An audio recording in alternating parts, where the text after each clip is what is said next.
Assalamualaikum warahmatullahi wabarakatuh. Alhamdulillah hamdan katsiran tayyiban mubarakan fi kama yuhibbu rabbuna wa yarda. Wassalatu wassalamu ala nabiyyina Muhammadin wa ala alihi wa sahbihi wa man sara ala nahjihi bi ihsanin ila yaumidin wa ba'd. Allahumma inna nas'aluka ilman nafi'a wa na'udzubika min ilmin la yanfa'.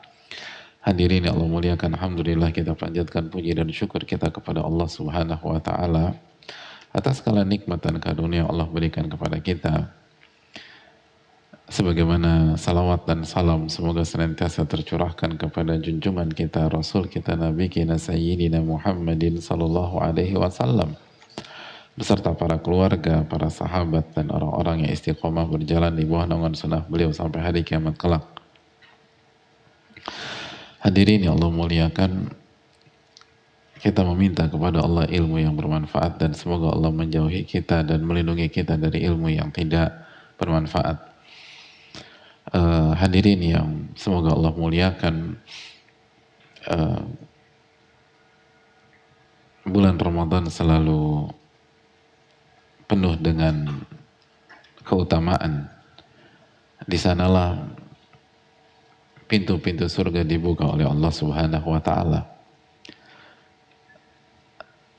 Dan di Ramadan lah pintu-pintu neraka ditutup rapat-rapat oleh Allah Subhanahu wa taala.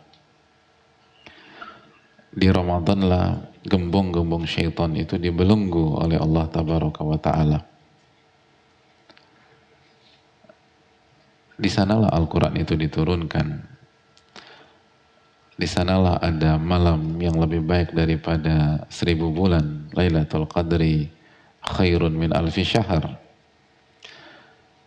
Lailatul Qadar itu lebih baik daripada 1000 bulan. Bulan yang penuh dengan rahmat Allah Subhanahu wa ta'ala, bulan yang dipenuhi dengan keberkahan, kebaikan, bulan yang dinanti, ditunggu. Para ulama-ulama besar, orang-orang soleh itu berdoa selama 6 bulan untuk bisa bertemu dengan bulan ini. 6 bulan non-stop mereka berdoa semoga Allah sampaikan mereka di bulan Ramadan. Mereka berdoa semoga Allah memberikan taufik sehingga mereka bisa beribadah di bulan Ramadan. Karena bulan ini terlalu besar untuk dibicarakan. Ia adalah waktu yang sangat spesial. Namun hadirin yang Allah muliakan, ternyata enggak semua orang berhasil di bulan Ramadan. Tidak semua orang itu mampu memaksimalkan di bulan Ramadan dan diberikan taufik oleh Allah Tabaraka wa ta'ala. Padahal bulan ini sangat singkat. Bulan ini sangat singkat. 1 bulan rasa beberapa hari. Sebagaimana yang Allah firmankan di dalam Al-Baqarah ayat 184. Dan itu yang kita rasakan setiap waktu atau setiap tahun. Kok udah hari ke-10 aja ya? Lalu nanti ada yang nyeletuk, kok udah setengah bulan ya? Nanti nyeletuk, kok udah 10 malam terakhir ya? Cepet banget, kayaknya baru kemarin kita mulai berpuasa. Kok besok udah mau lebaran ya? Dan itu perasaan yang dialami oleh kita. Dan itu bukan sugesti. Sebagian ulama mengatakan memang rasanya tuh demikian, sangat cepat. Oleh karena itu hadirin Allah muliakan, perlu kita sikapi dengan serius.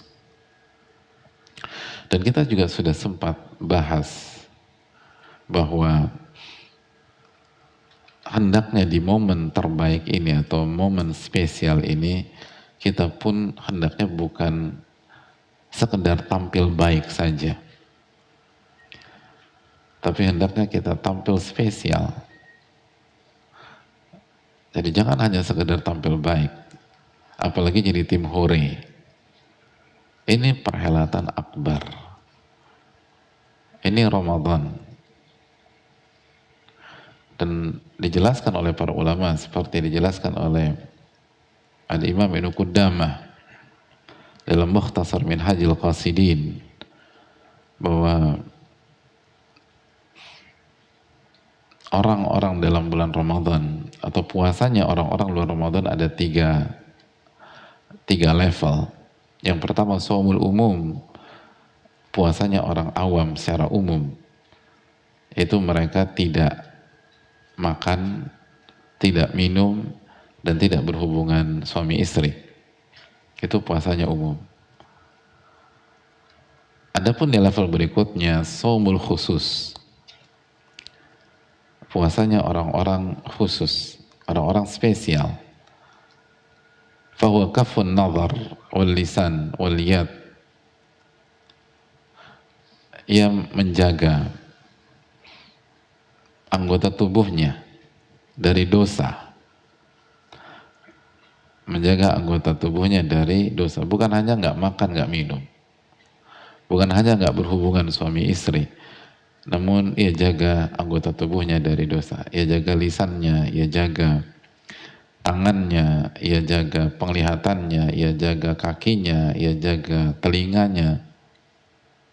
Dan itulah puasanya orang-orang yang spesial.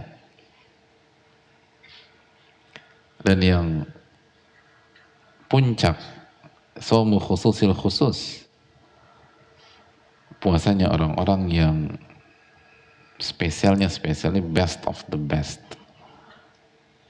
Ini puasa orang-orang terbaik. Fahuwa shaumil qalbi anil himamid dani'ah. Ini adalah puasanya hati dari ambisi-ambisi yang rendah. Puasanya hati dari virus-virus hati, dari hal-hal yang rendah, hal-hal yang kerdil, hal-hal yang hina, yang bisa masuk ke dalam hati kita. Kita puasakan hati kita, kita singkirkan itu semua. Itu adalah puasa tertinggi, hadirin. Nah, hadirin Allah muliakan, otomatis ini nggak mudah. Kita butuh pertolongan dari Allah Subhanahu wa Ta'ala. Oh, kita main di level paling standar aja susah sekarang. Ada banyak orang nggak puasa, padahal nggak ada masalah dalam fisiknya, nggak ada udzur syar'i, tapi tetap makan, tetap minum.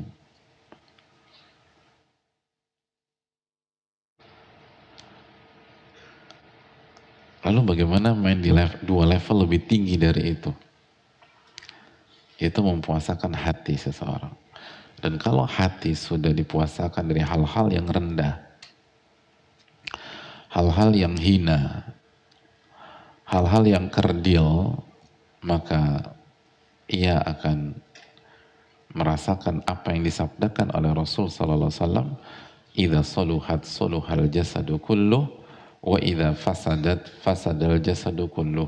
Kalau hati baik, maka seluruh anggota badan akan baik. Kalau hati buruk, maka seluruh anggota badan akan buruk. Oleh karena itu, hadirin Allah muliakan, kalau kita bisa bermain di level ini, maka semua akan baik. Semua akan baik. Kita bukan hanya menahan lapar dan haus dari terbit fajar sampai terbenam matahari, enggak. Lisan kita akan bagus, mata kita akan bagus, sikap kita akan bagus, tangan akan bagus, bacaan Quran kita akan maksimal, khataman kita akan maksimal, lalu waktu kita akan terpakai dengan maksimal. Kita akan banyak bantu orang, kita akan banyak support orang, kita akan banyak beramal. Qiyamul Lail kita pun akan bagus kualitasnya. Taraweh kita insya Allah nggak ngantuk. Semangat gitu. Nggak dendam sama imamnya, kalau imamnya baca agak panjang. Kurang ajar nih imam, besok kok nggak mau sholat di sini lagi. Nggak punya perasaan, nggak ada yang nggak akan bilang gitu. Bahkan Apabila dia mendapatkan durasi yang panjang, maka dia akan berbahagia. Bukankah Nabi SAW mengatakan wuji'ilat qurratu ainin fis shalah? Nabi SAW bersabda, Allah jadikan penyejuk mataku itu di salat. Di salat. Dia nggak akan malas-malasan. Dia nggak akan milih masjid yang tercepat dan tersingkat, tidak. Dia akan cari yang paling membuat khusyuk, yang membuat dia tumakninah. Walaupun kita tahu setiap masjid ada pertimbangan masing-masing. Dan kita harus husnudzon, baik sangka dengan semua pihak.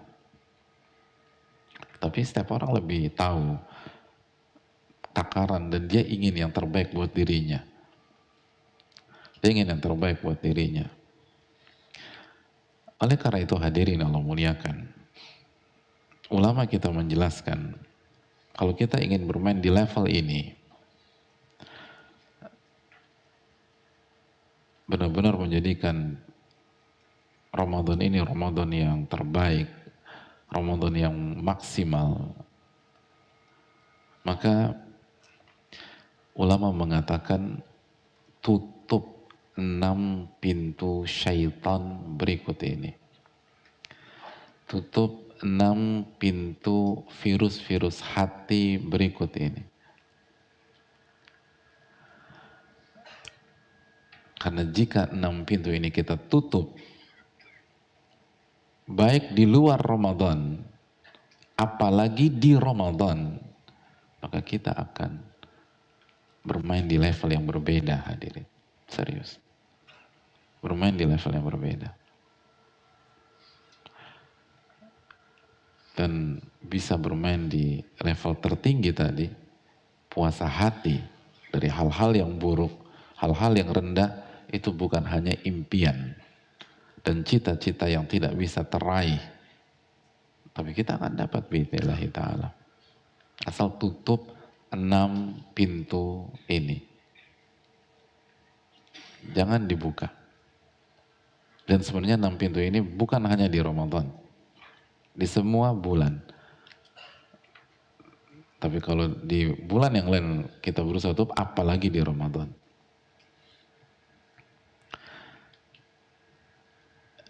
Yang pertama, hadirin Allah muliakan, dijelaskan oleh para ulama,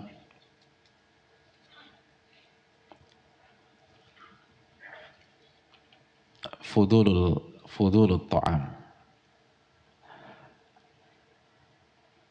makanan yang berlebih-lebihan. Makan atau makanan yang berlebih-lebihan. Ini pintu yang pertama, tutup di Ramadan. Makan atau makanan yang berlebih-lebihan. Itu pintu masuk syaitan, kata para ulama. Itu pintu masuk virus-virus hati. Allah berfirman dalam surat Al-A'raf ayat 31, "Wakulu washrabu wa la tusrifu." Dan makanlah, minumlah, dan jangan berlebih-lebihan. Innahu la yuhibbul musrifin. Dan Allah nggak mencintai orang-orang yang berlebih-lebihan dalam makan, minum, atau hal apapun.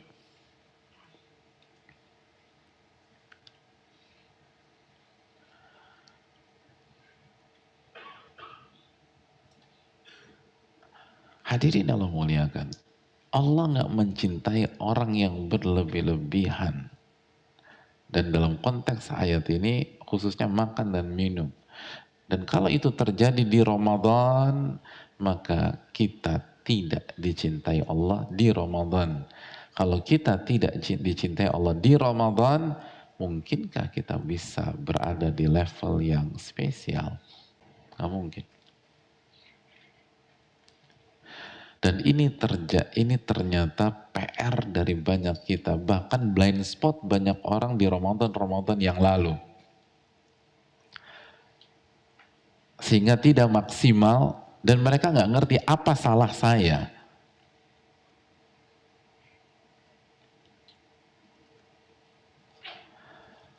Dan bisa jadi kesalahannya adalah justru hal-hal yang diandalkan pada saat Ramadan.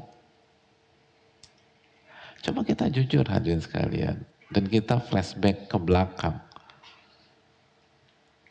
Bukankah sebagian bahkan banyak di antara kita makanan berlimpah ruah itu di bulan apa hadirin? Ramadan bisa jadi.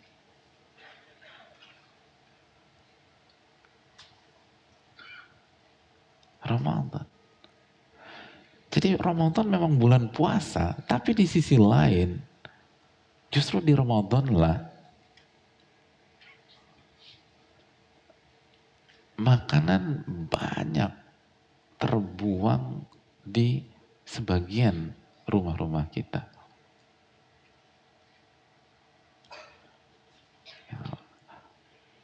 Meja makan penuh dengan makanan.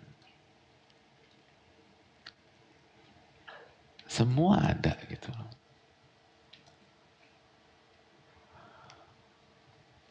Itu di Ramadan tuh. Ada yang kebuang. Ada yang berhasil diselamatkan.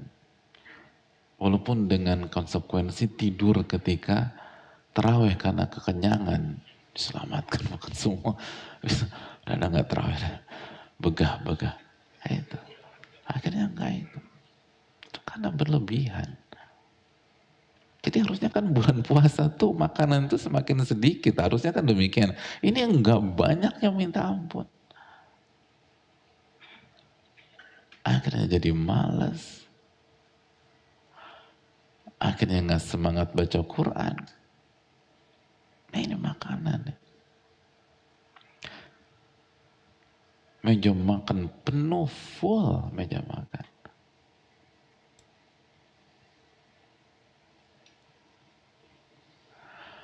Alhamdulillah Pak Ustadz, aku tuh kalau Ramadan meja makan di pantry kosong. Alhamdulillah. Karena aku pakai meja panjang di ruang tengah. Jadi tambah banyak. Artinya meja makan nggak nampung. Pakai meja yang lebih besar di ruang tengah. Udah semua makanan. Dan sebagian kebuang. Dan begitu berlebihan, innahu la yuhibbul musrifin. Allah nggak suka sama orang yang berlebihan.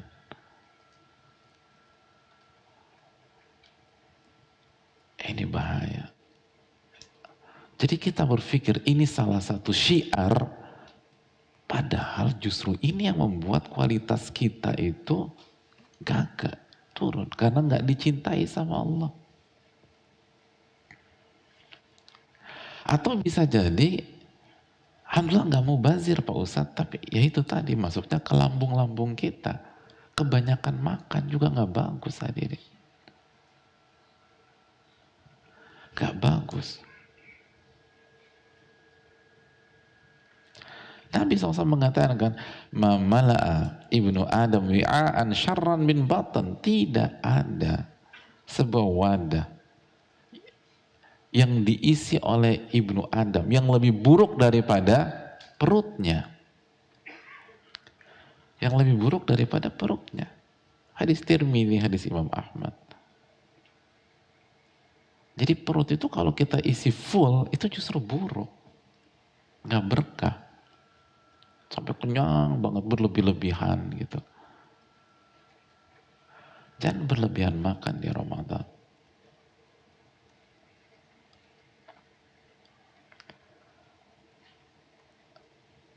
Secukupnya. Berlebihan loh, bukan banyak makanan. Bisa jadi makanan di rumah kita banyak. Karena anggota rumahnya 37. Ya banyak gak apa-apa. Proporsional aja. Tapi jangan berlebihan. Ini penting hadirin. Ini keseharian loh. Tapi ini yang sering kali buat kita gagal di Ramadan. Pokoknya simpel, jangan berlebihan. Jangan semua ada ketika buka. Gitu. Ini penting, ini penting, ini penting.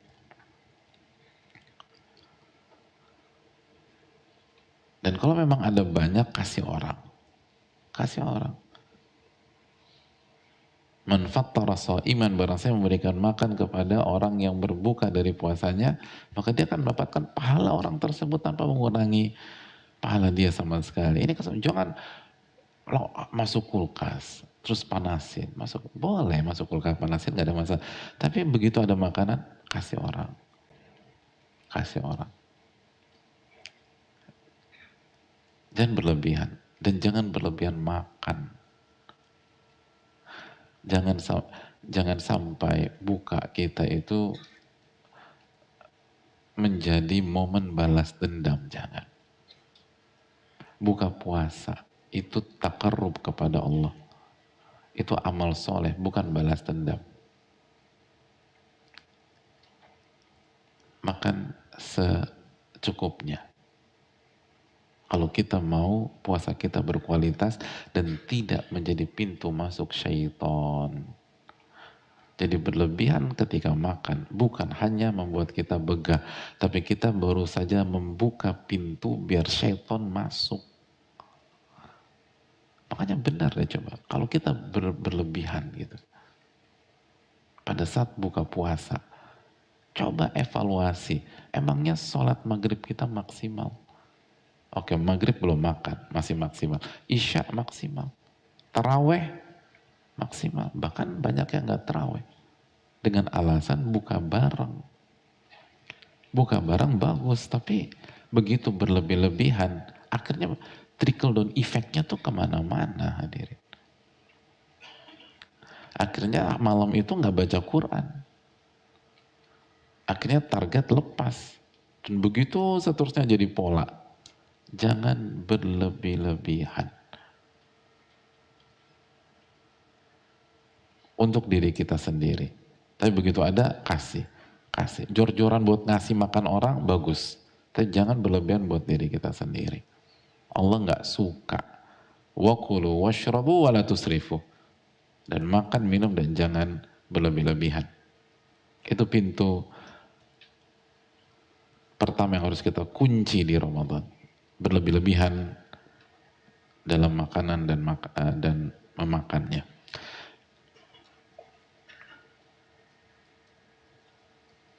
Dan kata para ulama, berlebih-lebihan dalam makan itu akan menggerakkan tubuh lebih ke maksiat daripada ke ketaatan. Itu hasil researchnya para ulama.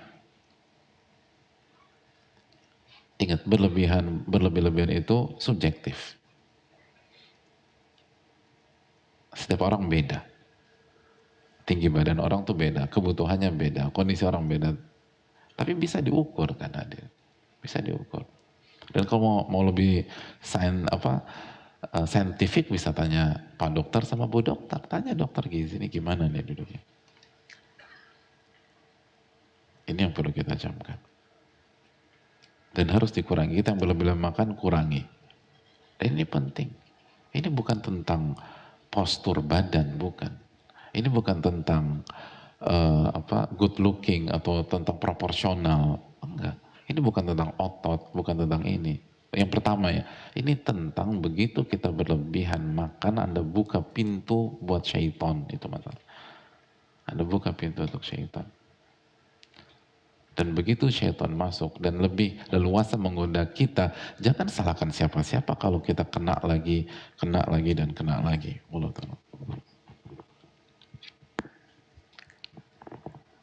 Yang kedua, pintu yang kedua. Tapi jelas ya, pokoknya Ramadan kali ini harus beda. Yang silakan makan, silakan buka dan sahur dengan makan favorit kita misalnya, tapi proporsional. Begitu kita berlebihan, ada masalah besar. Yang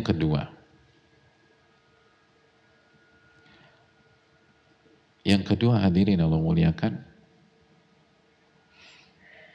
fudulul manam atau fudulul naum, banyak tidur.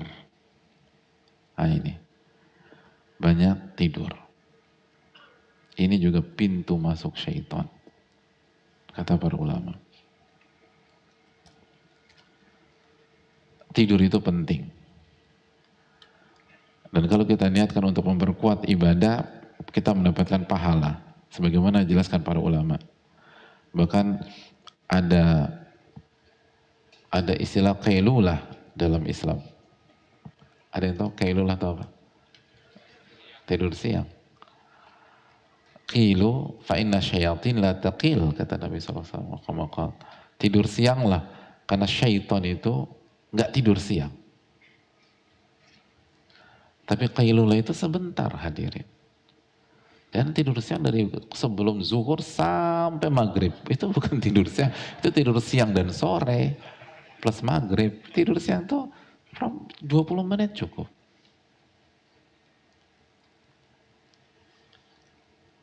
Sebentar, nggak lama. Oh, itu dampaknya luar biasa, khususnya untuk ibadah malam. Kalau bisa. Kalau nggak bisa, coba cari, pastikan siang kita itu diisi dengan ketaatan yang lain. Tapi kalau bisa tidur siang sebentar, mungkin 15 menit gitu. Jadi tidur itu penting, tapi jangan berlebih-lebihan. Jangan berlebih-lebihan. Jangan mentang-mentang puasa tidur dari pagi, siang, sore, terus baru bangun 5:30 gitu. Lalu sholat di jamaah takhir, gak bisa deh. Karena gak bangun dia dari zuhur sampai asar. Hadirin, Ramadan ini bulan yang semangat hadirin. Bulan energik, bulan perjuangan, bulan aktivitas. Fatu Mekah itu Ramadan hadirin. Badar itu Ramadan. Ramadan itu suasana harus semangat beribadah, bertakarub, mendekatkan diri kepada Allah, bantu sana, support sana, apa yang bisa kita kasih ke lingkungan, lalu jaga bacaan Quran kita, malam qiyamul, itu Ramadan. Bukan malas-malesan, bukan tidur-tiduran. Itu tadi. Kita tahu bersama bagaimana Ghazwatul Badar, kisah yang sangat heroik. Itu game changer perjuangan Nabi SAW di Ramadan. Ramadan. Dan kalau kita baca sejarah, ada banyak kisah-kisah perjuangan itu di Ramadan. Itu membuat kita harus semangat di Ramadan. Harus total, jangan tidur. Yang melebihi porsi kita. Apalagi kalau sudah masuk 10 malam terakhir. Ahya lailahu, kata Nabi. Nabi itu menghidupkan malamnya. Dan dijelaskan sebagian para ulama, diantaranya Imam Syafi'i rahimahullah, bahwa siang hari di 10 hari terakhir pun hendaknya kita maksimalkan. Au kama qala. Walaupun kita butuh tidur, tapi bukan berarti mentang-mentang 10 hari terakhir tidur terus.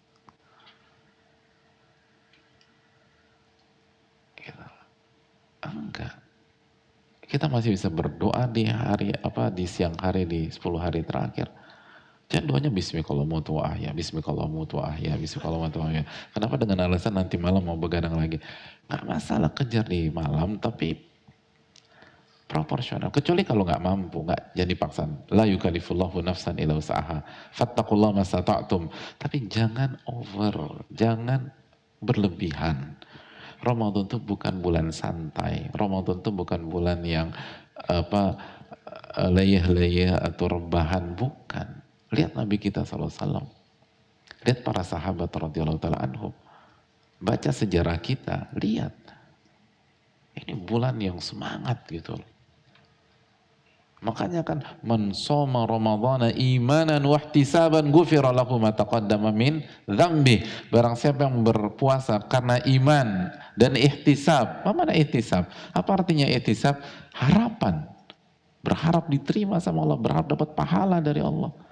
Berharap masuk surga, harapan. Orang tuh kalau ngerjain sesuatu dengan harapan yang sangat tinggi, beda dengan semangat, energik, aktif, harapan. Makanya orang bunuh diri kenapa? Nggak punya harapan lagi, udah malas sudah. Orang kalau punya harapan tuh beda, ngerjain segala sesuatu tuh semangat.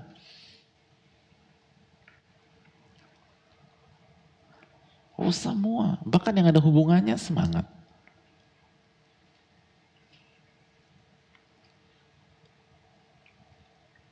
Misal antum gitu, antum berharap lamaran antum diterima oleh seorang wanita yang menurut kalkulasi nggak mungkin tertarik sama antum, gitu loh. Mungkin karena cantiknya keterlaluan, terus kaya raya, terus hafidhoh, terus hafal Sahih Bukhari, Muslim, Tirmidzi, Abu Daud, An-Nasai, Musnad Imam Ahmad, lalu Mustadrak Imam Hakim, Musannaf Abdul Razak, gitu. Diterima tuh.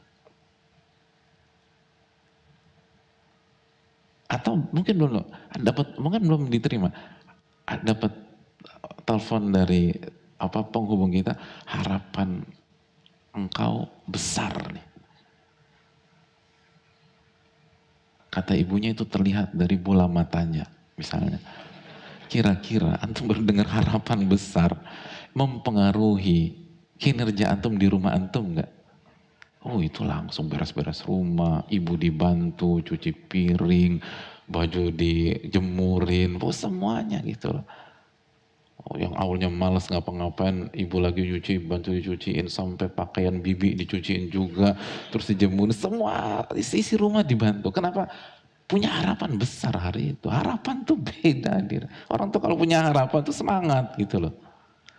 Nah semua atau amal-amal induknya Ramadan itu hadisnya sama. Man shoma Ramadhana imanan wa ihtisaban. Man qama Ramadan imanan wa ihtisaban. Man qama Lailatul Qadri imanan wa ihtisaban. Barang siapa yang berpuasa Ramadan iman dan ihtisab. Barang siapa yang salat tarawih iman dan ihtisab. Barang siapa yang menghidupkan Lailatul Qadar atau mencari Lailatul Qadar iman dan ihtisab, semua ihtisab, ihtisab, ihtisab. Ghufira lahu ma taqaddama min dzambi, maka Allah akan ampuni dosa-dosa yang lalu. Harus ada ihtisab. Jadi kalau Nabi SAW mengatakan barang siapa yang puasa Ramadan iman dan ihtisab, malamnya barang siapa yang tarawih iman dan ihtisab, berarti kan kultur yang ingin Nabi SAW bangun, narasi yang ingin beliau bangun, dan atmosfer yang ingin beliau bangun, baik di pagi, siang, sore maupun malam, itu narasi harapan. Karena ikhtisab itu harapan, hadirin. Makanya Nabi SAW mengatakan puasanya ihtisab, tarawihnya ihtisab. Kalau hadisnya cuma tentang puasa aja yang ihtisab, mungkin kita berpikir, oh kalau malam kita santai, istirahat. Oh nggak, ihtisab juga. Makanya tarawih itu semangat ya, bukan lemes, ngantuk. Semangatnya kalau imamnya baca kulhu doang. Kalau sudah alif lam mim, aduh, berat nih imam nih. Gitu lah. Suudon sama imam. Padahal imamnya cuman sampai dzalikal kitabul raiba fi, terus ruku. Tapi kita udah terburu suudon di alif lam mimnya itu. Udah gitu ngumpat imam dalam hati. Padahal imamnya cuma baca 2 ayat doang. Tahu level makmumnya itu begini. Jadi hadirin yang Allah muliakan, apapun itu semangat gitu loh, semangat. Jadi bukan waktunya tidur, ini bukan bulan tidur, bukan bulan santai, ini bulan energi, bulan semangat, bulan aktivitas, itu Ramadan.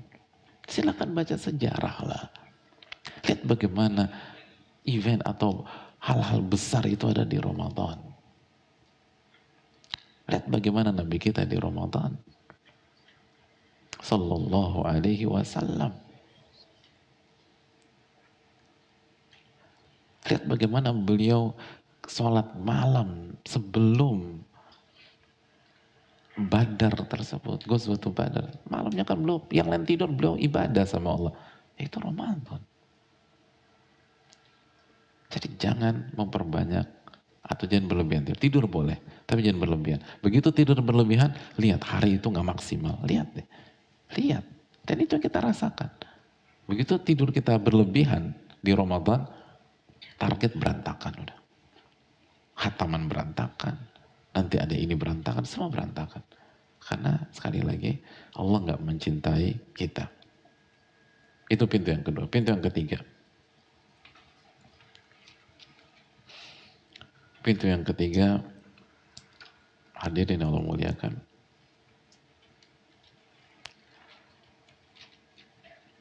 Fudulul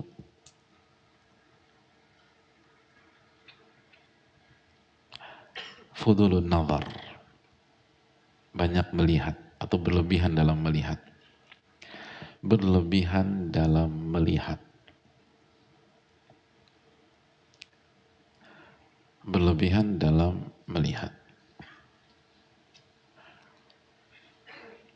Baik itu melihat yang haram, jelas itu masuk ke kategori ini. Maupun melihat yang halal tapi berlebih-lebihan. Jadi bukan hanya yang haram, tapi yang halal juga kalau dilihat berlebih-lebihan, lebih dari porsinya, kita berantakan. Akhirnya syaitan masuk, hadirin. Syaitan masuk. Itu real. Kalau yang haram jelas lah gitu loh. Dan sudah sering ditekankan, hati-hati dengan itu. Nah di Ramadan bukan hanya yang haram, tapi yang mubah. Itu jangan dilihat lebih dari porsinya. Hadirin, saya mau tanya, di bulan Ramadan, mengapa seringkali di sebagian rumah kita, meja makan kita terisi oleh berbagai macam makanan berlintas mazhab. Nggak nyambung kadang-kadang. Gitu loh. Dan sering ada yang double. Gitu loh. Sering ada double. Di situ ada es kelapa. Terus kopior ada juga. Lalu es teler. Ini kan 3 mazhab jadi satu. Gimana ceritanya ini? Mau makan, mau minum yang mana? Belum lagi ada es buah. Cendol. Dawet. Bedanya apa ya? Apa-apa. Terus apa yang hijau? Apa? Cincau. Pisang hijau. Itu bisa komplit. Ada kayak begitu itu. Di hari yang sama, dibuka yang sama.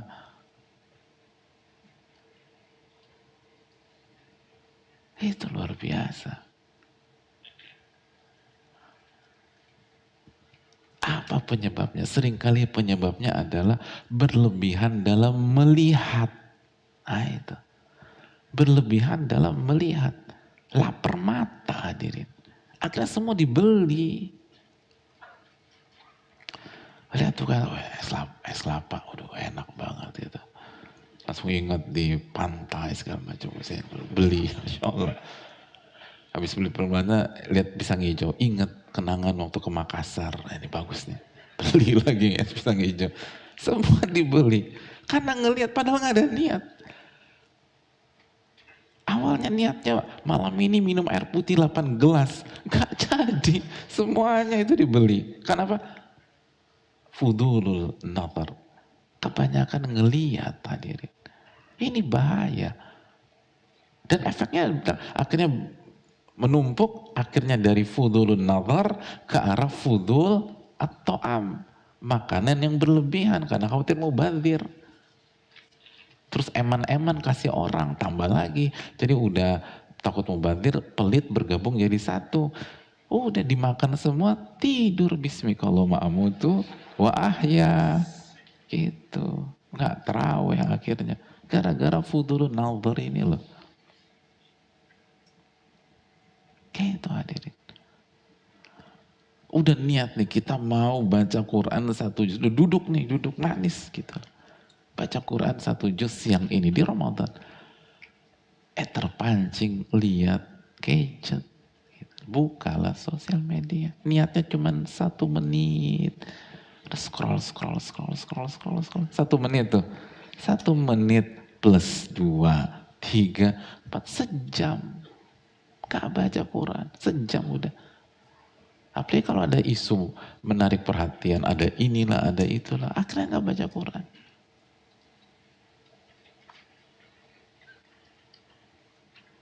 Begitu, ini melalaikan. A'udzubillahi minasyaitonirrajim, ibu manggil. Budi, gitu. Karena memang perjanjiannya 1 jam baca, habis itu bantu ibu. Udah. Habis a'udzubillahi minasyaitonirrajim, tutup Quran, ribu, akhirnya nggak baca itu. Itu gara-gara apa? Fudulun nazar. Dan mungkin yang dilihat itu, enggak, yang aku lihat tuh enggak haram kok Pak Ustadz. Pokok kalau yang haram aku merem-merem begitu. Walaupun nyuri-nyuri dikit. Tapi walaupun itu mubah hadirin, kalau berlebihan, itu yang terjadi. Syaitonnya masuk. Akhirnya tambah lagi semenit, tambah lagi semenit, tambah lagi semenit. Itu kan yang terjadi.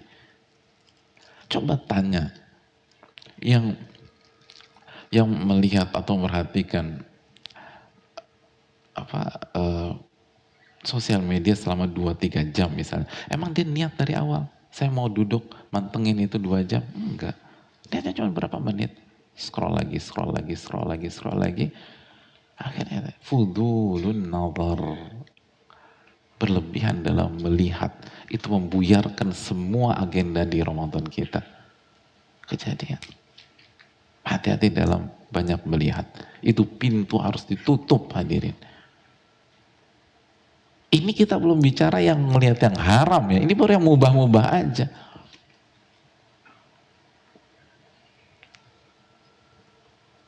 Coba tanya ibu-ibu misalnya contoh. Pernah nggak ibu-ibu sekalian keluar dari sebuah butik atau keluar dari sebuah outlet, keluar dengan tangan penuh dengan belanjaan gitu loh. Lalu pulang agak nyesel karena memang dari awal tidak ada agenda untuk belanja dan masuk ke butik tersebut. Tujuan kita ke mall tersebut ada urusan lain. Lewatlah tuh butik gitu. Ada tulisan saleh 70%. Mikir, ini butik bener apa saleh nih? Gitu loh. Harus kita tabayunkan gitu loh. Cross check. Bener apa saleh? Masuklah. Ngeliat, pulang itu bawa semua tentengan hadirin. Karena apa? Fudulun nazar. Itu nggak ada agenda. Kita nggak punya agenda ngeliat tuh butik. Gitu loh. Yang tambah masalah lagi, kopi buat suami lupa dibeli. Padahal itu agenda utama kita ke sana. Lupa ada kopinya tuh. Akhirnya berantem gitu loh. Berantem sama suami. Pas lagi berantem sama suami, anak akhirnya nggak kepegang. Nyusruk lah. Akhirnya suami bilang, kamu nggak becus didik anak. Tambah lagi marah. Itu gara-gara si saleh itu hadirin. Yang dilihat, padahal kita nggak punya kepentingan. Kalau punya kepentingan nggak ada masalah. Gitu loh. Jadi hadirin ya Allah muliakan. Ini banyak masalah kita itu karena fudul an-nazar. Melihat yang berlebihan, termasuk yang mubah. Karena banyak orang berpikir, kan nggak haram. Oh beda. Haram jelas, itu kotak. Mubah yang berlebihan, itu juga harus kita jaga. Kalau nggak bermasalah kita. Benar deh. Benar. Hati-hati. Karena begitu kita lihat berlebihan, syaitan masuk. Begitu syaitan masuk, virus masuk. Begitu masuk, berantakan kita. Berantakan hadirin. Itu fudul an-nazar. Itu pintu keberapa? Pintu keempat, hadirin Allah muliakan.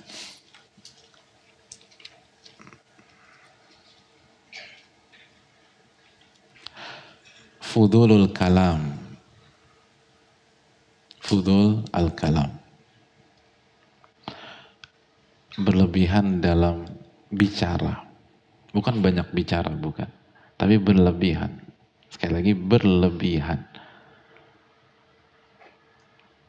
Berlebihan. Makanya, bedakan berlebihan dan banyak bicara. Makanya teman-teman yang berprofesi sebagai guru, jangan resign. Resign kan? Pantesan aja nggak istiqomah. Ini pintu masuk syaitan ini. Gitu loh. Karena aku ngajar dari pagi sampai sore. Harus bicara. Oh nggak masalah. Bukan itu. Kalaupun kita tergelincir bukan karena itu faktornya. Mungkin karena faktor lain. Ini bukan banyak bicara. Ini berlebihan dalam bicara. Hati-hati. Berlebihan dalam bicara. Dan dikiaskan Jempol, berlebihan dalam menggunakan jempol hari ini. Itu pintu masuk syaitan. Hati-hati dengan komen. Hati-hati dengan ngomongin orang. Hati-hati dengan bicarakan orang. Dan bisa jadi bukan haram. Tapi aku nggak gibah Ustadz. Aku nggak mau fitnah. Iya. Ini mubah, berlebihan. Itu pintu masuk syaitan. Apalagi haram. Apalagi haram. Apalagi yang kita ngibahin orang di Ramadan pula. Makanya kan falaisa lillahi hajatun fi an yada'a ta'amahu wa syarabah. Allah nggak butuh dengan puasanya saat dia meninggalkan makan dan minumnya. Kalau dia masih tidak meninggalkan ucapan dusta. Ini bukan.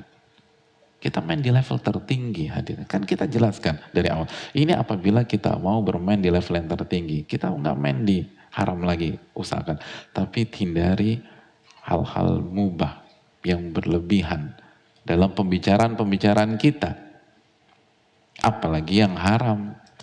Makanya hadirin sekalian, kalau kita misalnya bully orang, atau nyinyir sama orang, atau komen secara negatif ke orang, atau nyerang orang, mungkin di sosial media kita, dan orang itu nggak tahu siapa kita, mungkin kita pakai ghost account atau pakai anonim dan seterusnya, ingat bahwa begitu kita lancarkan itu, kita sama saja membuka pintu masuk syaitan. Walaupun korban kita nggak tahu, walaupun pihak yang kita serang itu nggak tahu, tapi otomatis begitu kita lakukan itu, buka pintu masuk dan syaitan masuk dan mengoyak-ngoyak dan membuat kita terobrak-abrik hadirin. Hati-hati.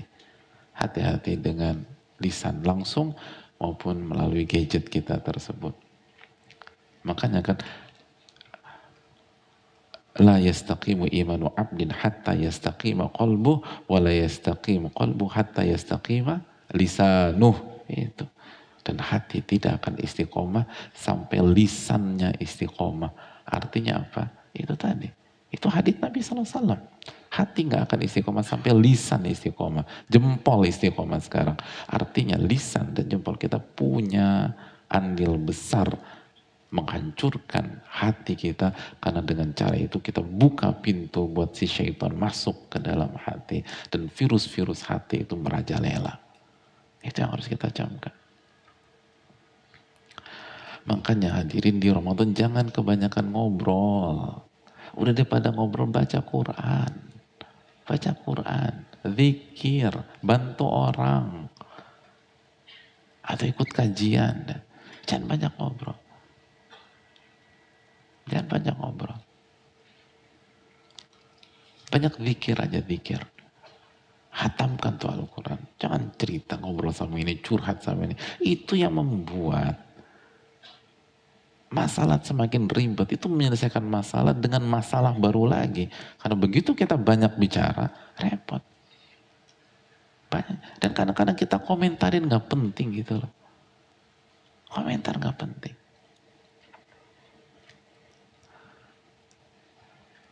Baju orang lah kita komentarin, outfit orang lah kita komentarin, wardrobe orang lah kita komentarin. Kayaknya dia gak matching deh pakai itu deh.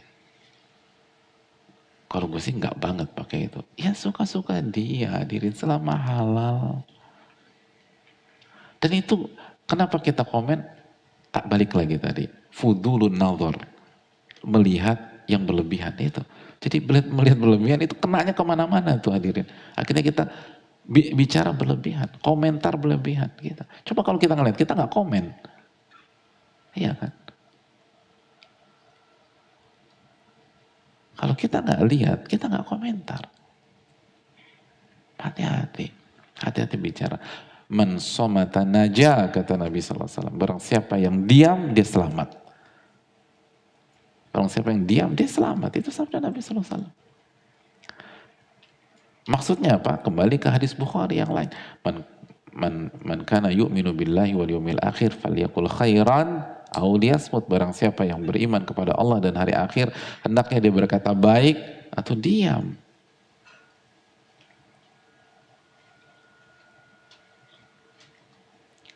Hendaknya berkata baik atau diam.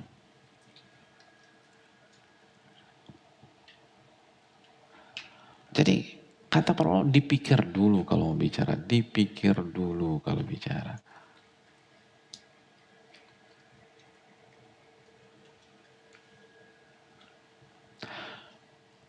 Ada sebuah hadis yang diriwayatkan dari Imam Tirmidzi. Dari hadis ini diriwayatkan bahwa ada seseorang meninggal di zaman Nabi SAW. Lalu para sahabat langsung mengatakan, sebagian sahabat mengatakan, tubalahu, beruntung nih orang.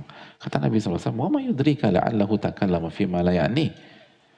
Tahu dari mana kalian dia beruntung? Bisa jadi selama hidupnya dia berbicara sesuatu yang bukan urusannya. Au bakhila bima la yanqusu, atau dia pelit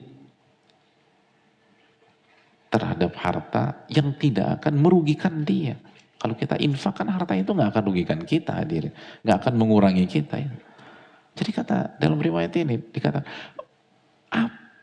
tahu dari mana kalian dia beruntung? Bisa jadi dalam hidupnya dia membicarakan sesuatu yang bukan urusan dia. Allahu Akbar. Ini kita berapa banyak bicarakan yang bukan urusan kita.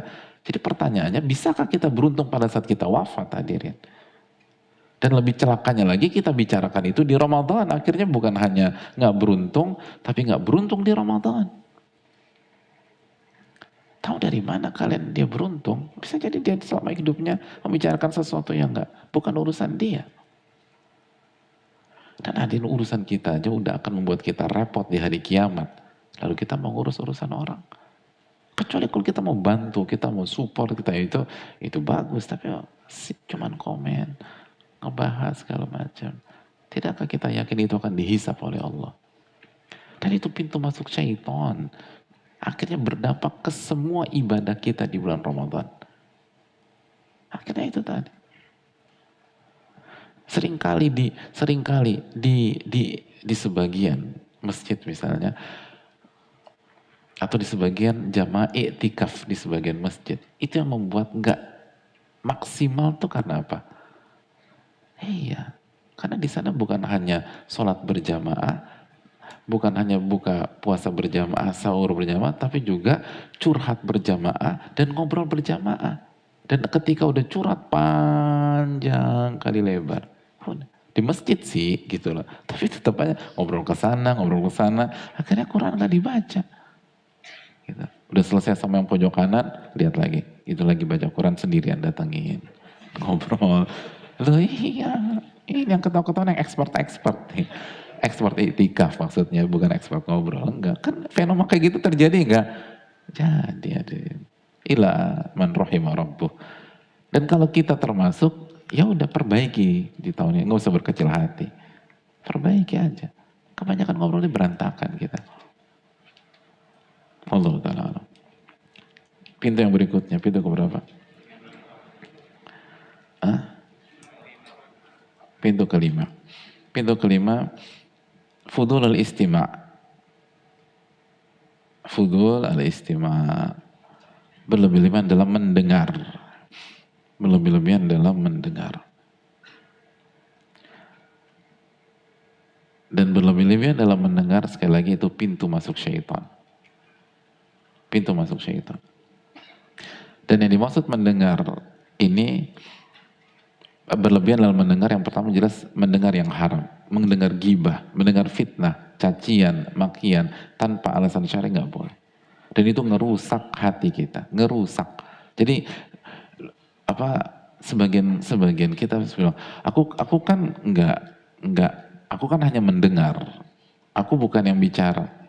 Anda mendengar itu ngerusak diri Anda. Jadi sebagian berpikir ini sebatas dosa dan yang berdosa yang bicara. Enggak. Ini dosa yang bicara sama yang mendengar. Terus itu sama saya ngebuka pintu syaitan masuk. Bukan hanya dosa, syaitan masuk. Dan akan mengobrak-abrik hati kita, itu masalahnya. Makanya coba lihat deh. Kalau misalnya mungkin kita pernah bergibah atau mendengarkan gibah sebelum sholat asar, pas sholat asar, emangnya khusyuk sholat kita? Enggak. Syaitan masuk kok sebelum asar dan ngerusak hati kita. Ini tentang kita. Jadi Jangan kesian banget ya dia diomongin orang. Anda jangan kesian-kesianin orang. Walaupun tetap kita harus jaga kehormatan orang. Tapi begitu Anda dengar, itu merusak hati Anda. Makanya kata Allah tegaslah. Kalau ada orang mau menggibahi saudara kita depan kita, jangan didengarkan. Gak boleh didengarkan. Dan bilang saya gak mau. Kalau tetap nggak itu saya akan angkat kaki tanpa mengurangi rasa hormat. Kenapa demikian? Karena dia sama saja memasukkan virus ke dalam hati kita. Dia sama saja ngebuka pintu hati kita untuk dimasuki oleh syaitan. Kok dengan polosnya kita kasih? Itu ngerusak. Jadi jangan pernah mau mendengarkan hal tersebut. Rusak. Kita udah ribet. Nata hati kita ribetnya minta ampun. Terus kita kasih kesempatan orang ngebuka pintu syaitan. Lah jangan. Jadi begitu sebatas kita dengar, itu kan berlebih-lebihan. Orang bukan urusan kita. Kecuali kalau kita memang harus ngebahas sesuatu. Lalu kita mau menasehati dia. Karena sayang dan cinta karena Allah kepada dia. Itu perkara lain. Tapi kalau cuma dengar, nanti ada isu ini, ada isu itu. Itu ngerusak hati hadirin. Tapi bola di tangan kita. Ya siap nggak kalau pintu itu dibuka, lalu kita kewalahan sendiri ngadepin itu semua. Makanya kan para ulama kan tegas, nggak mau mereka dengar hal-hal seperti itu. Itu yang perlu kita camkan. Begitu juga dengan mendengar hal-hal yang nggak ada urusannya, nggak ada urusannya. Kalau kita di Ramadan, udah bahas tentang Ramadan lah, atau kegiatan yang berkaitan dengan Ramadan. Nggak usah bahas tentang A, tentang B, tentang C. Ini nggak ada hubungannya. Atau ini bisa kita bahas di Syawal kan? Bisa. Yaudah Syawal aja kita bahas. Kecuali kalau kita nggak bisa bahas kecuali di Ramadan. Oke Anda bicara saya dengarkan. Tapi kalau tunggu. Anda mau bicara tentang apa? Tentang saya mau ceritakan soal persiapan saya tentang haji. Tolong didengarkan apakah ada yang kurang atau enggak. Oke, hajinya tahun berapa? 2029. Ya nanti aja. Nanti pas 2029 kita ketemu atau 2028 lah. Ini beda. Kadang-kadang tuh kita tuh suka lucu. Kalau bahas mata ya kan yang depan mata hilang udah. Gara-gara kita dengar. Dan ingat, seringkali kultur kita, ayo pakai wuh. Nggak enakan. Mungkin kita nggak bicara, tapi kita nggak enakan untuk menghentikan pembicaraan. Tetap harus beradab, nggak boleh kurang ajar. Tapi kalau itu sampai ngebuka pintu syaitan, janganlah hadirin. Gara-gara kita dengar waktu habis, gara-gara kita dengar hati kita sakit. Walaupun tidak haram, apalagi haram. Dan diantaranya juga misalnya praktek para ulama, itu mereka nggak mau dengar sesuatu yang buruk atau sesuatu yang diomongin orang tentang diri mereka nggak mau dengar. Makanya Syekh Muhammad bin Ibrahim atau para ulama kita ketika didatangi oleh muridnya terus mengatakan, "Ya Syekh, wahai guruku, si fulan ternyata ngomongin engkau di belakang engkau." Sebelum dilanjutkan, apa kata sang guru, kata gurunya, "Apakah syaitan nggak punya kurir selain Anda? Ngapain saya melaporkan hal ini? Udah, saya ada kegiatan, saya nggak punya waktu, assalamualaikum, pergi." Kamu dengar mereka. Beda sama kita. Oke, dia ngomong apa tentang gua?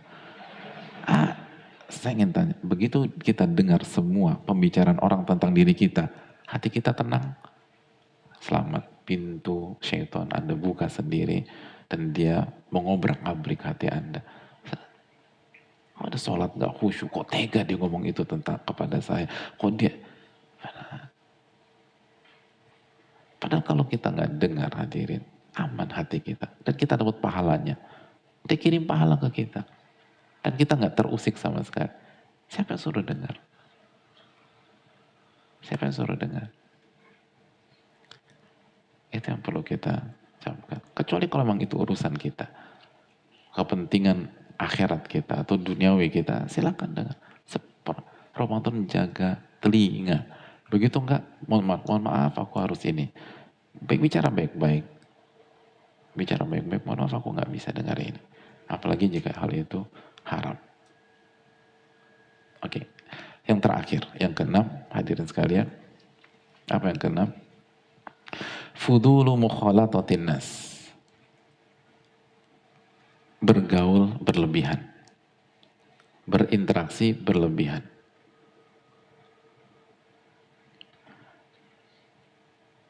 Ini pun juga buka pintu buat syaitan.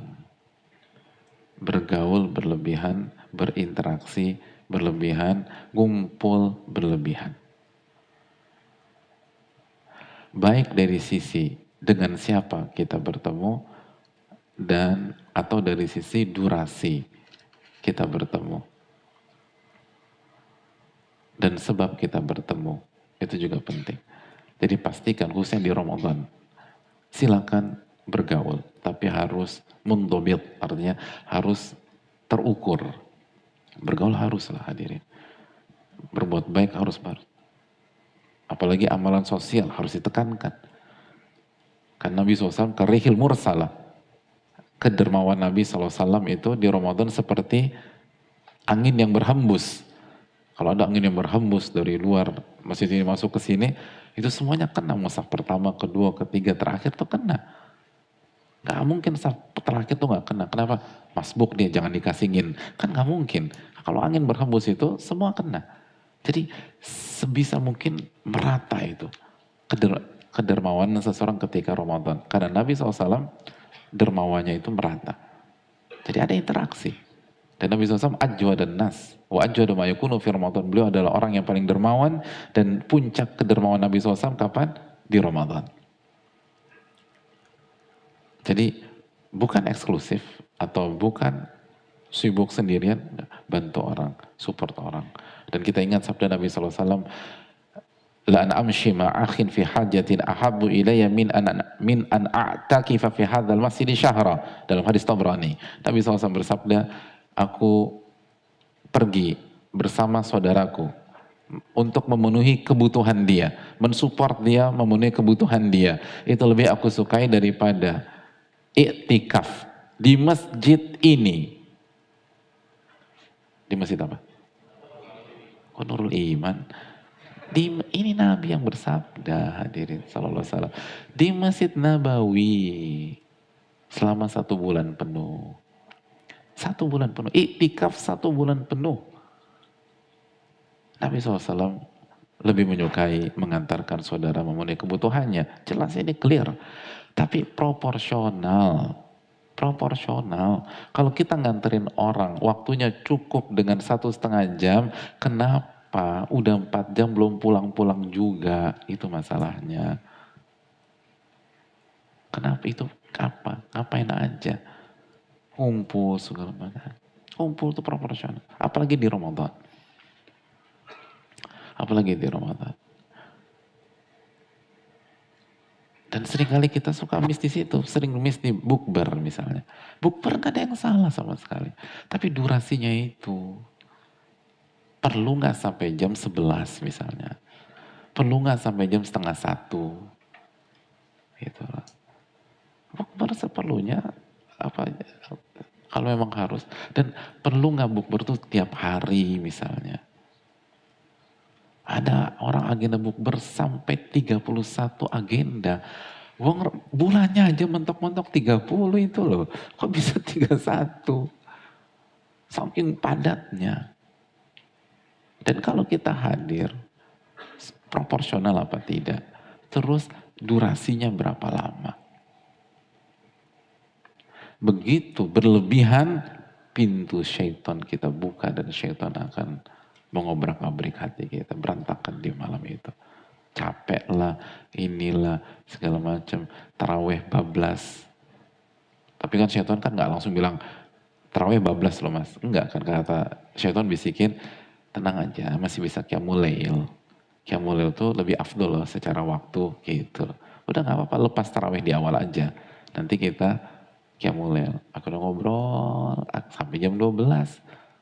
Gara-gara bukbernya sama Misalnya orang yang lama nggak ketemu, apalagi ini 2 tahun loh kita nggak bukberan sebagian.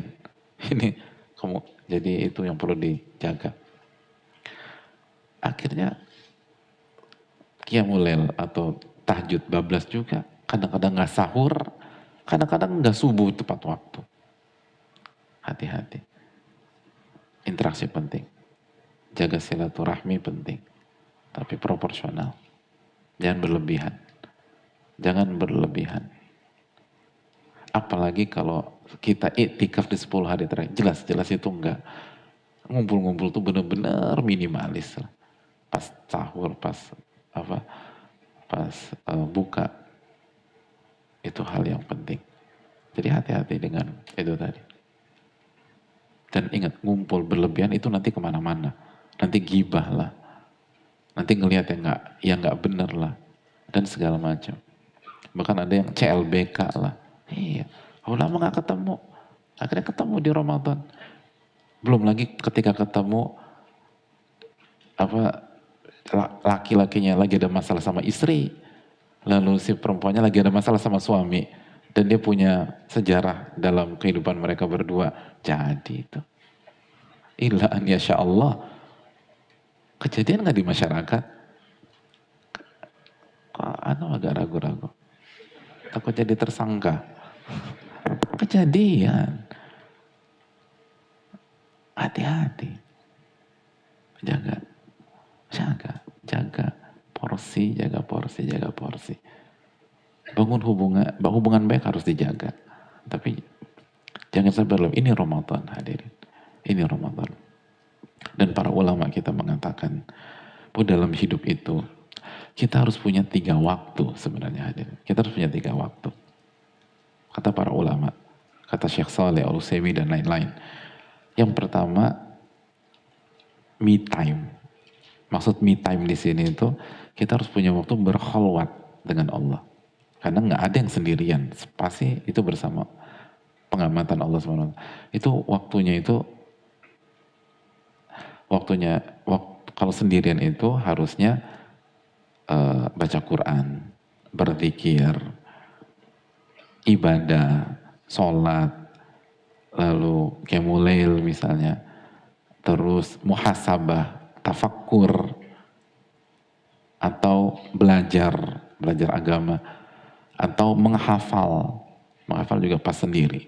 Itu kata para ulama. Yang kedua, harus punya waktu dengan teman yang soleh atau soleha. Itu fungsinya tanasuh, saling memberikan nasihat, saling support, saling mengarahkan, saling bahu-membahu, saling membantu, atau refreshing yang positif, gitu. Perlu ketemu dengan orang-orang baik.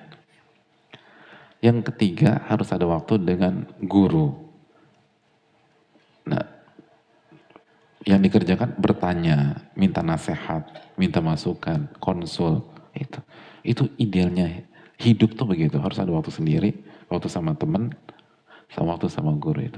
Itu dijelaskan para ulama. Jadi perlu kita berinteraksi. Dan Nabi juga sallallahu alaihi wasallam dermawan banget gitu loh. Dermawan banget. Dan dulu kan dermawan medianya nggak seperti sekarang.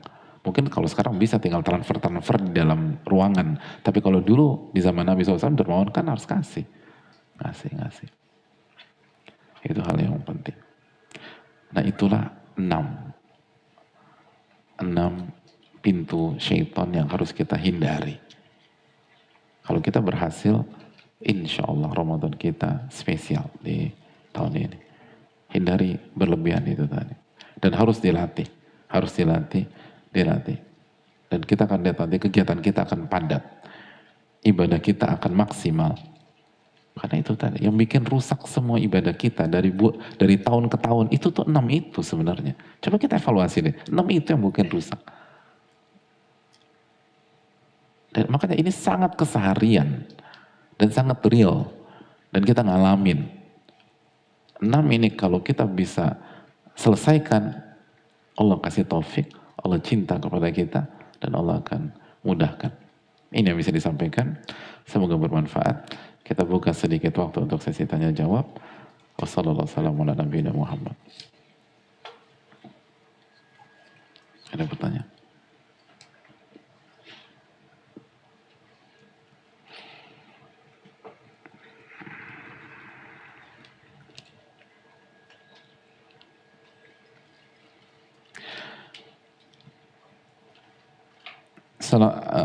Ahsanallahu ilaikum Ustadz wa iyyakum. Semoga Allah merahmati Imam Nawawi, Imamul Jamaah, para ulama kita, dan semoga Allah menjaga Ustadz dan seluruh kaum muslimin.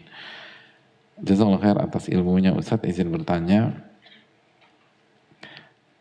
apakah sudah terlambat untuk sadar untuk berbenah untuk Ramadan di hari ini Ustadz? Semoga Allah mudahkan Ustadz untuk menjawab pertanyaan ini.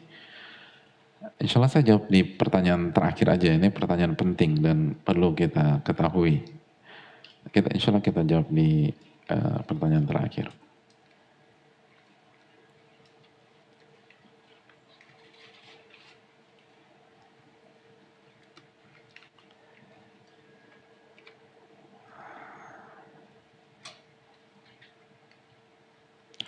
Assalamualaikum warahmatullahi wabarakatuh. Waalaikumsalam warahmatullahi wabarakatuh. Semoga Allah merahmati para ulama, ustadz, keluarga besar, dan seluruh umat Islam. Amin ya rabbal alamin. Begitu juga yang bertanya.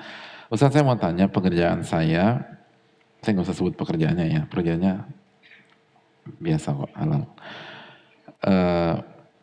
Di bulan Ramadan ini jam kerjanya pada saat jam sholat taraweh. Satu sisi saya mau fokus beribadah di bulan Ramadan, tapi ini rizki dari Allah melalui pekerjaan saya. Bagaimana saran dari Ustadz, apa yang harus saya lakukan jika dihadapkan dengan keadaan-keadaan seperti ini? Wassalamualaikum warahmatullahi wabarakatuh. Waalaikumsalam warahmatullahi wabarakatuh. Yang pertama, setiap orang beda-beda ya.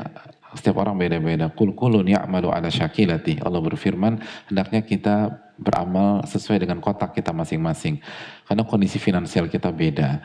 Lalu tanggung jawab kita beda. Ada yang jomblo cuman diri sendiri.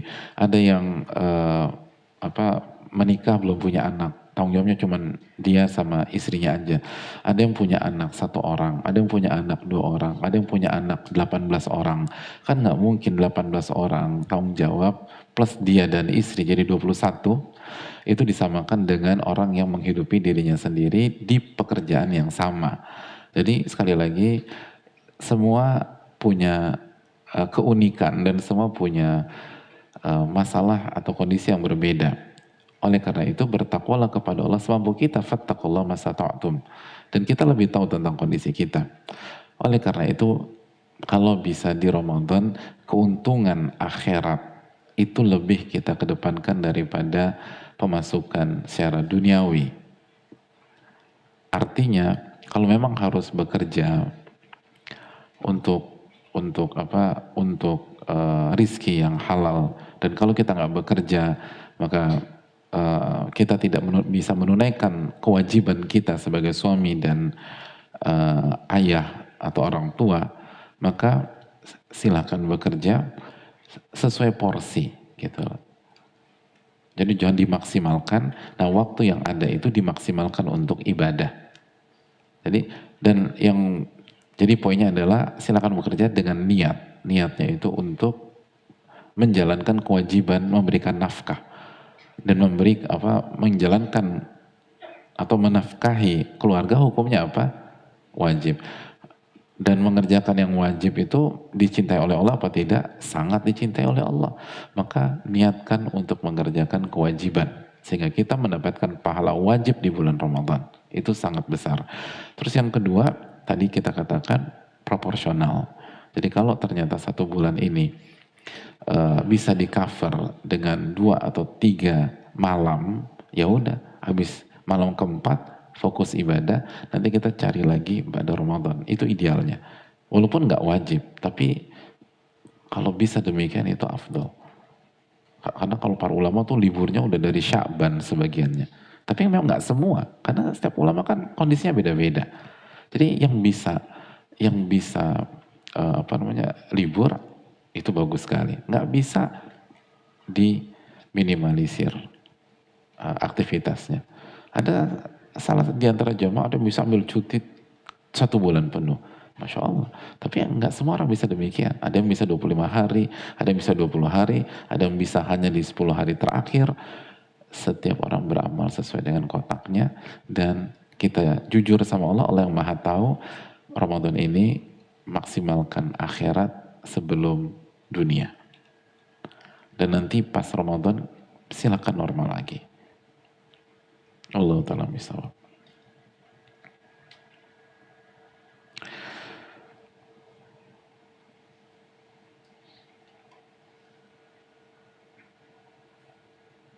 Assalamualaikum warahmatullahi wabarakatuh. Waalaikumsalam warahmatullahi wabarakatuh.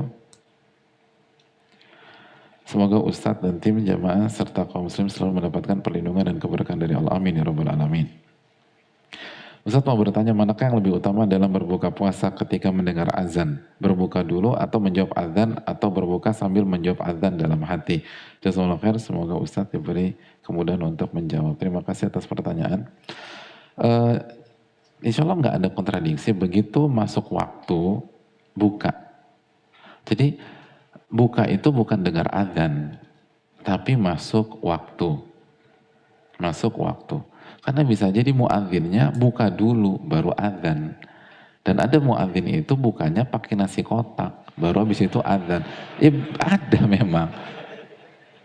Ada, bisa demikian, dan bisa jadi satu lingkungan itu udah sepakat gitu. Jadi parameternya bukan itu. Jadi habis itu baru dia azan. Jadi patokannya, poinnya bukan azan, tapi masuk waktu.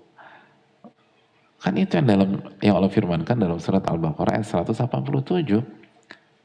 Tsumma atimus siyama ilal lail. Dan bisa jadi di sebuah lingkungan wilayah nggak ada azan. Terus mana? Mau puasa terus? Mas, ini udah jam 10 malam, kok nggak buka? Belum dengar azan. Emang di sini tuh nggak ada azan, Mas. Gitu. Misalnya demikian. Yang merupakan syiar dikumandangkan. Ada nggak negara-negara seperti itu? Ada. Jadi hadirin Allah muliakan, masuk waktu malam. Masuk waktu malam atau masuk waktu maghrib. Jadi itu begitu masuk waktu maghrib buka, karena sunnah Nabi SAW menyegerakan berbuka. Sunnah Nabi SAW. Gitu. Jadi pentingnya disunahkan, dan kita akan dapat pahala berbuka dan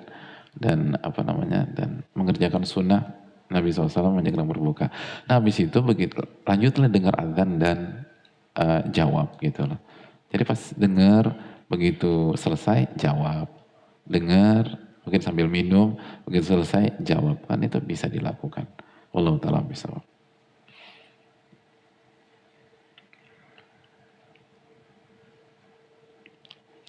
Assalamualaikum Ustaz, waalaikumsalam warahmatullahi wabarakatuh. Semoga Allah melimpahkan rahmatnya kepada para ulama, Ustaz dan seluruh muslim dan muslimah. Amin ya rabbal alamin. Ustaz, saya tahun ini adalah puasa pertama tanpa orang tua karena saya baru ditinggal ibu tercinta, dan qadarullah rencana saya untuk menikah juga tidak terlaksana karena pasangan saya berbuat hal yang sangat tidak baik dan kami berpisah. Bulan puasa kali ini buat saya sedikit harus berjuang lebih ekstra karena hal tersebut. Tapi alhamdulillah dengan taufik Allah saat ini rutin ikut kajian dan hati saya lebih tenang dan siap untuk menyambut Ramadan. Tapi terkadang saya masih suka sedih teringat ibu saya. Apa saya terlalu berlebihan, dan ibadah apa yang harus saya lakukan supaya saya bisa lebih istiqomah dan maksimal ibadah di bulan Ramadan. Jazakallahu khairan.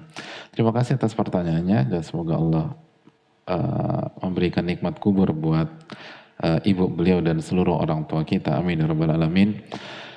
Seharusnya kita lebih semangat di Ramadan kali ini, karena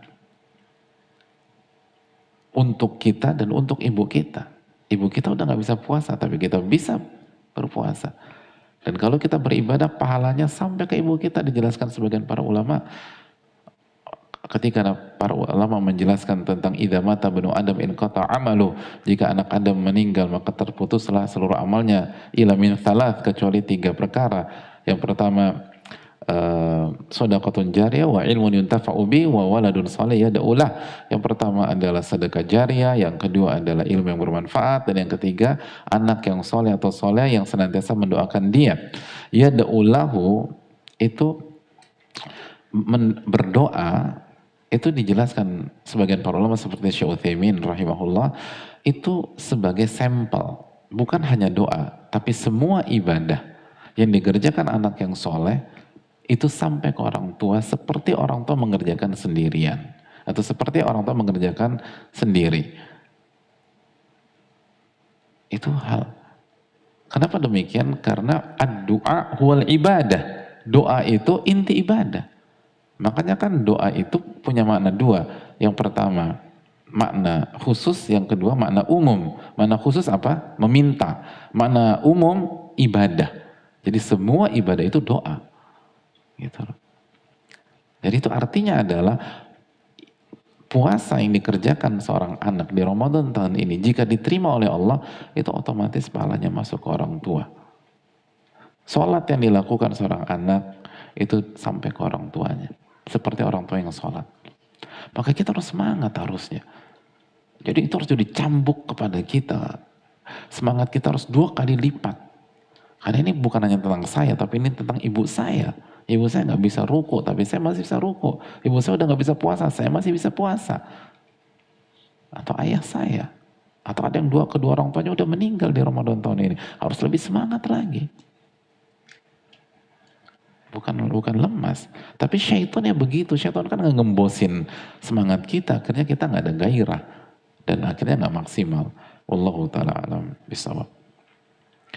Tapi yang terakhir hadirin Allah muliakan, assalamualaikum yang tadi kita sampaikan, apakah sudah terlambat untuk sadar untuk berbenah untuk Ramadan di hari ini?